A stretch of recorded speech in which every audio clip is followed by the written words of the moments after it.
fish out of water, and I think you played those emotional beats really well. I mean, coming from, Beetlejuice, you were incredible in that, but this was a whole different set of muscles that you were stretching right off the bat in the pilot. Can you talk about working with Dan on finding that reality for the character and just playing the astonishment and also the pain of, the foster parents and their reactions?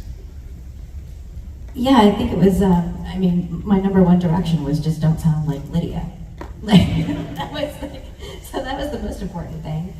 But then it worked well because I was a teenager in a room full of really strong actors with all different backgrounds, but a lot of heavy theater backgrounds as well.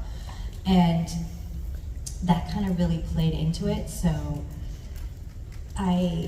that awkward kind of, I think with Jubilee, there are emotions there, but what came through that probably ultimately resonated was the awkwardness of I don't fully know how to express myself right now. So there's a reservation in her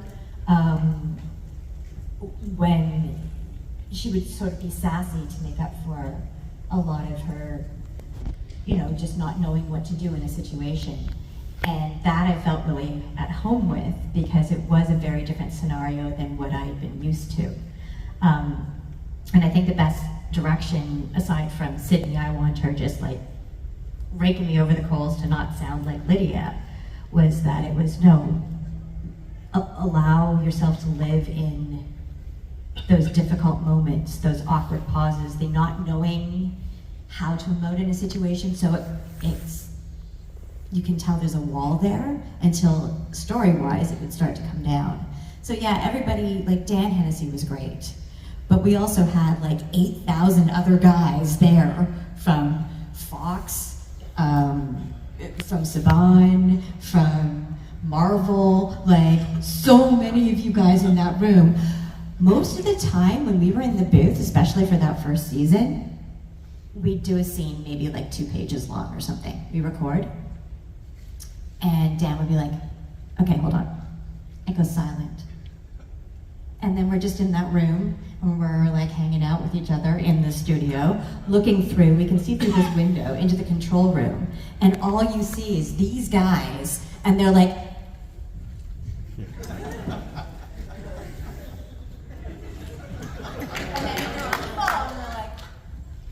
and then 5 minutes later, Dan's like, okay, we'll go again. That's honestly what that first season was like. Larry, you were there, you were one of those guys.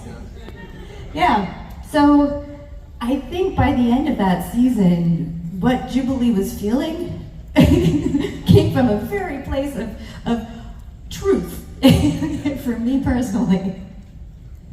Catherine Disher, were the sessions excruciating in season 1 for you as well? I don't know whether I would have said excruciating, but you know what freaks me out is sitting beside Alyson Court, who was, what were you, 16? I was 18 by the Were you 18? Yeah. But wow, you were a goth, you were going through your goth phase. And I remember thinking, now I realize I'm only 15, 16 years older than you are, but now I look at you and we're con buds.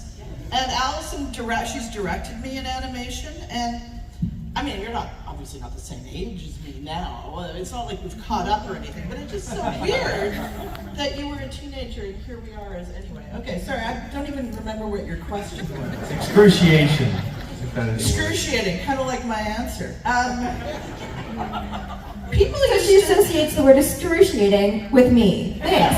Okay, got it. No, I was thinking of those records, and I did a lot of animation before that. I've done a lot since. Too many that I couldn't even name them all. And my major thing with animation is to get in my comfy shoes and no makeup and get out fast.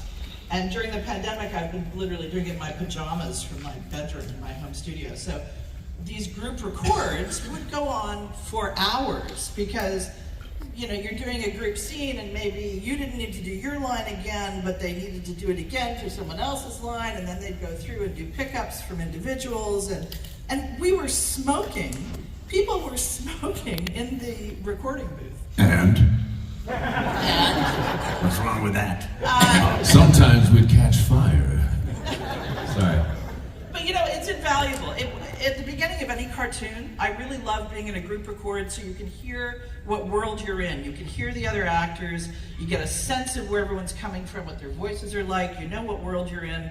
And then after that, for God's sake, just call me in individually for a 45-minute session, you know, in my comfy shoes. But yeah, it was interesting, and I think we all bonded, and I think it kind of added to the show, really, in a very positive way. The fact that we had this weird dysfunctional bonding thing going on. Plus, we'd go drinking after the. Oh my God, do you remember they used to let us go for dinner? We used to go drinking afterwards. And even during the show, remember they'd do a dinner break and we'd be like, don't send us off to dinner because some of us might not come back. The emotion poured out. With Yeah, you'd hit the Montreal Bistro for a couple of pints between Yeah, you. exactly. Everyone's drinking in the middle of the record. It's like, don't send us to dinner, dear God. Have you learned nothing in a whole season? Sorry, I'm still stuck on Goth Jubilee.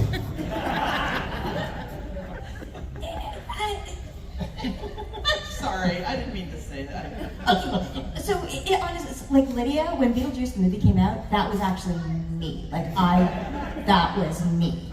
So I remember going to see the movie with my parents, and my mom turning to look at me, and she's like, "Hey, let's hope Nelvana gets the cartoon rights. You got to be Lydia."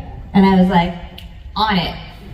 So that was, yeah, Lydia was me, and I was still kind of coming out of that phase. I was moving away from that phase. I had long, dyed black hair. She's not wrong. But You were so beautiful and so fresh. I mean, you're still beautiful, but it was that teenage thing. And now it just freaks me out that, you know, you're a grown-up and we're still doing this. Who else is still beautiful in the panel? Start with Chris Bridges. Everybody's beautiful.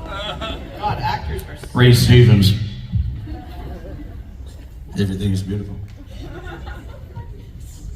So Larry, you beautiful